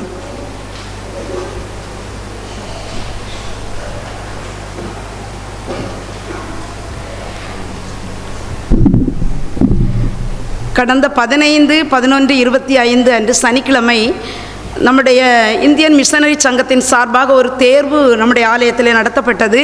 அதில் வெற்றி பெற்றவர்களுக்கு இந்த நேரத்தில் சகோதரர் பரிசுகளை வழங்குவோம். முதல், 2ஆம், 3ஆம் இடத்தை பெற்றவர்கள் இந்த பரிசுகளை வாங்கி செல்லவும். திருமதி ஜான்சி,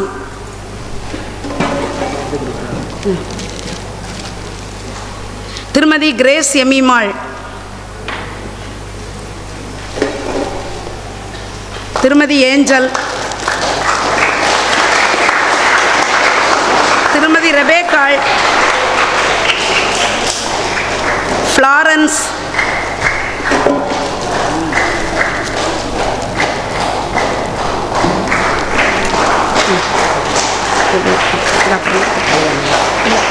அடுத்து திருமதி கிறிஸ்டி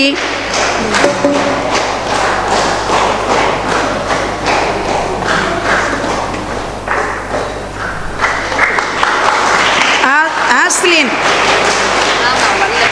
வரலையா? சரி, நீங்கள் வாங்க. திருமதி ஆனந்தி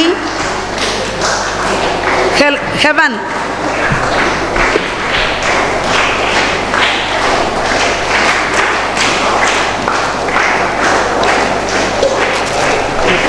திருமதி இதழ்சா,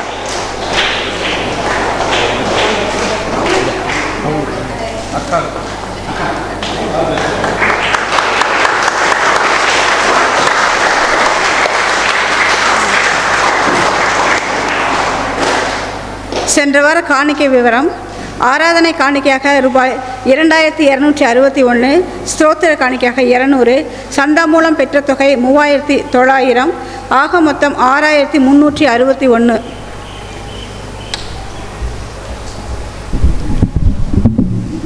பிறந்தநாள் திருமண நாளை அனுசரிக்கிறவர்கள் யாராவது இருந்தால் முன்பாக வரும்படி கேட்டுக்கொள்கிறோம்.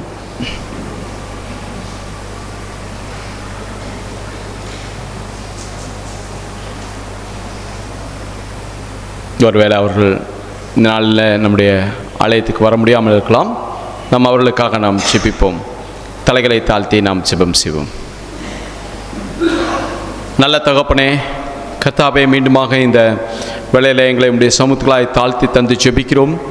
குறிப்பாக ஆண்டவரே, தங்களுடைய பிறந்த நாளையும் திருமண நாட்களையும் நினைவு கூறுகிற உண்மையான திருச்சபை மக்களை நாங்கள் நினைவு கூர்ந்து ஜெபிக்கிறோம். ஆண்டவரே, சமீபத்திலும் அல்லது வரும் நாட்களிலும் தங்களுடைய பிறந்த நாளையும் திருமண நாளையும் அனுசரித்த ஆண்டவரே மக்களை நாங்கள் நினைத்து ஜெபிக்கிறோம். சில சூழ்நிலைகள் காரணமாக இன்ற நாளில் வராமல் கூட இருக்கலாம். ஆனால் என் தேவன் சமீபத்திற்கு மாத்திரமல்ல, தூரத்திற்கும் தேவனாக இருக்கிற கர்த்தர் அவர்களை நீர் ஆசீர்வதிக்கவும், அன்பின் ஆண்டவரே, அவருடைய வாழ்க்கையில் சமாதானமும் சந்தோஷத்தையும் பெற்று அனுபவிக்க, கர்த்தருடைய ஆசீர்வாதத்தை அவர்கள் பெற்று அனுபவிக்க கர்த்தர் நீர் தயவு பாராட்டும்படியாக நாங்கள் ஜெபிக்கிறோம். ஆண்டவரே, உம்முடைய பிரசன்னம் அவர்களை ஆட்கொள்ளட்டும். அவருடைய மனதுடைய ஏக்கங்கள், ஜெபங்கள் எல்லாவற்றையும் கர்த்தர் அறிந்தவராக இருக்கிறீர். கர்த்தர் தாமே மகிமையான காரியங்களை அவங்களுடைய வாழ்க்கையில் செய்யுங்க. சந்தோஷத்தினாலும் சமாதானத்தினாலும் நிரப்புங்கப்பா. தேவைகளை கர்த்தர் சந்திக்க முடியாது நாங்கள் ஜெபிக்கிறோம். மாண்டரே, குடும்பமாக இருக்கிற குடும்பங்களில் ஆண்டுடைய கிருபையின் கரம் கூட இருந்து ஆண்டவர் நீர் ஆண்டு நடத்தும்படியாக நாங்கள் ஜெபிக்கிறோம். அப்பா, நீர் எங்களை ஆண்டவரே கர்த்தர் ஒரு உன்னதமான திட்டத்தோடு கூட எங்களை வைத்திருக்கிற தேவன் என்று அறிந்திருக்கிறோம். அந்த திட்டத்திற்கு நேராக ஒவ்வொரு தனிப்பட்ட நபரையும் ஒவ்வொரு குடும்பத்தையும் கர்த்தர் அவிதமாய் நீர் நடத்தும்படியாக நாங்கள் ஜெபிக்கிறோம்.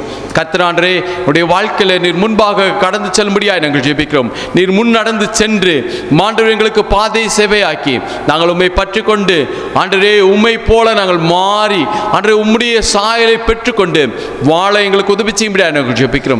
இப்படிப்பட்ட நன்மைகளையும் ஆசீர்வாதத்திலும் திருச்சபை மக்களுக்கும் விசேஷமாக திருமண நாளையும் ஆண்டவரே பிறந்த நாளையும் அனுசரிக்கிற மக்களுக்கு கர்த்தர் நீர் தரும்படியாய் நாங்கள் ஜெபிக்கிறோம். வேலாவற்றை எங்களுக்காக மரித்து உயிர்த்தெழுந்த இயேசு கிறிஸ்துவின் நல்ல நாமத்தில் தாழ்மையாய் ஜெபிக்கிறோம் பிதாவே, ஆமென்.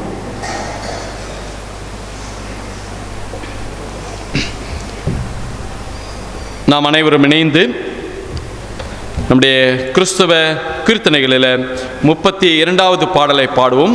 இந்த பாடலை பாடும் பொழுது ஆண்டவருக்கு என்று சொல்லி நம்முடைய காணிக்கைகளை நாம் ஏறெடுப்போம். பாடலின் 32.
காணிக்கைக்காக நாம் ஜெபம் செய்வோம். நல்ல ஆண்டவரே, தகப்பனே,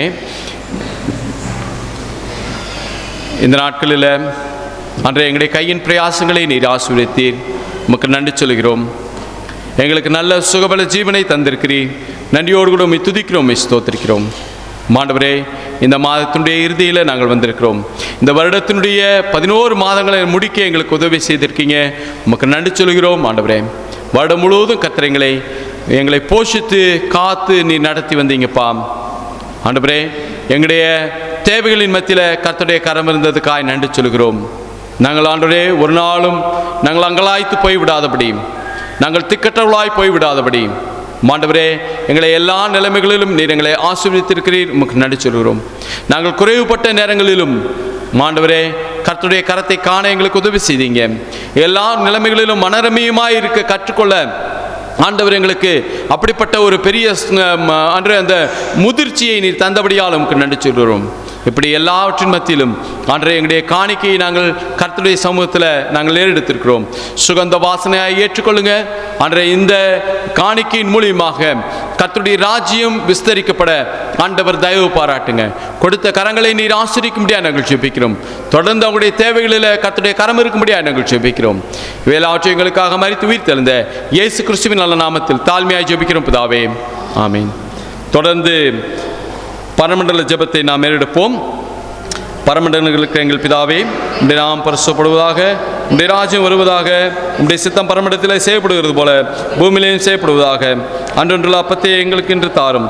எங்களுக்கு உரமாய் குற்றம் செய்வர்களுக்கு நாங்கள் மன்னிக்கிறது போல எங்கள் குற்றங்களை எங்களுக்கு மன்னியும்.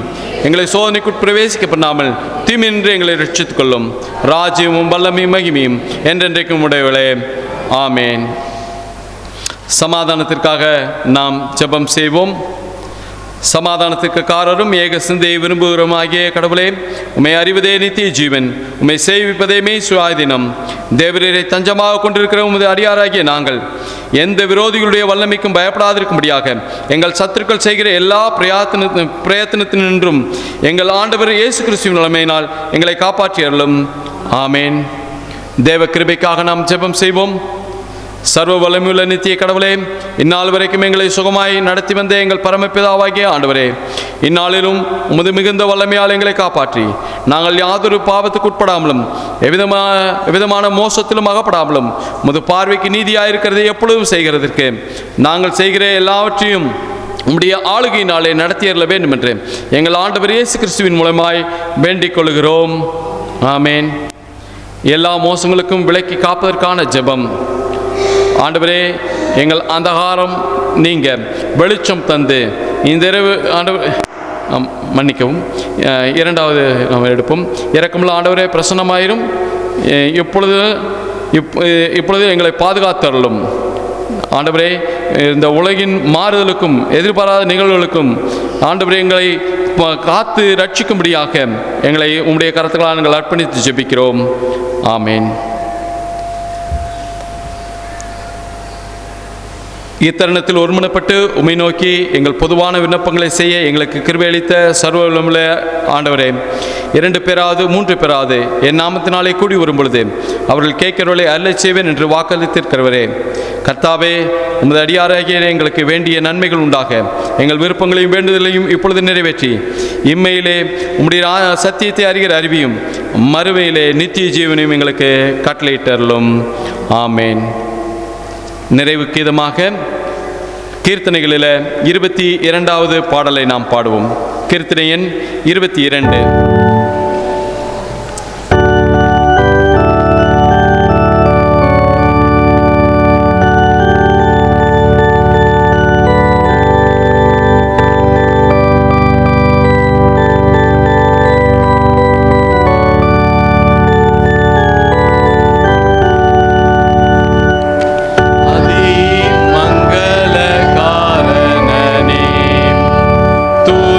தங்கிய பூரண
நல்ல ஆண்டவரே, இந்த நாளில் நாங்கள் உம்மை துதித்து ஆராதித்து கர்த்தருடைய வார்த்தையை பெற்றுக்கொள்ள எங்களுக்கு கிருபை செய்திருக்கீங்க. உங்களுக்கு நன்றி சொல்கிறோம்.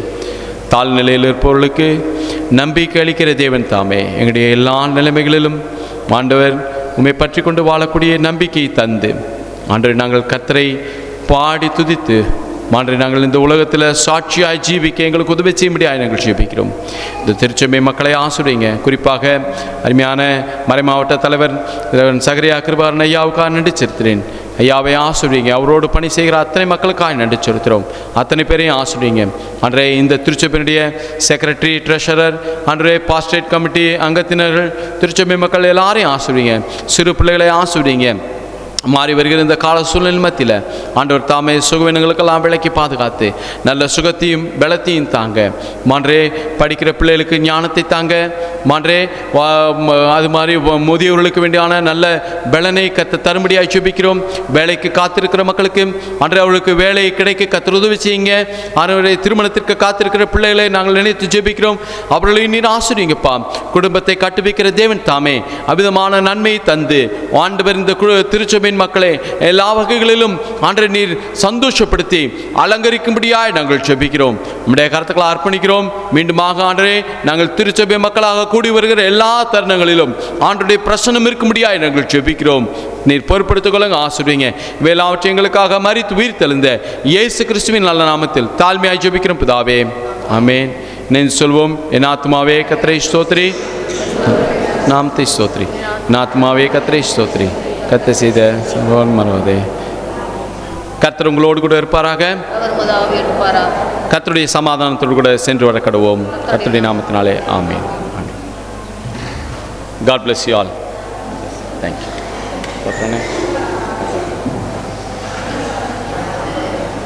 நான் ஒரு திருச்சபை மக்களுக்கு ஒரு சின்ன ஒரே ஒரு அறிவிப்பு. நாங்கள் வருடம் ஒரு தமிழ்நாடு லெவலில் கேம்ப் நடத்துவோம். வர்ற வருஷம் நாகர்கோயிலில் வச்சு நடத்த இருக்கிறோம். நாங்கள் தான் கூட்டு போவோம். அதனால் உங்களுடைய வாலிப பிள்ளைகள் 9ஆம் வகுப்புக்கு மேலே படிக்கிற பிள்ளைகள் இருப்பார்கள் என்று சொன்னால் உங்கள் வாலிப பிள்ளைகளை அனுப்பித்தாங்க. ஏற்கனவே இருங்கலூர்லேருந்து அட்டன் பண்ணியிருக்காங்க. அனுப்புங்க. பிள்ளைகளுக்கு ஆசீர்வாதமாக இருக்கும். 14, 15, 16 ஆகிய 3 தேதிகளில் இது நடக்க இருக்கிறது. அதனால் நான் திரும்பவும் உங்களை தொடர்பு கொள்கிறேன். அந்த நோட்டீஸ் இன்னும் கைக்கு வரல, அதனால் மன்னித்து கொள்ளுங்கள். நாங்கள் உங்களுடைய வாலிப பிள்ளைகளை உற்சாகப்படுத்துங்கள். நன்றி.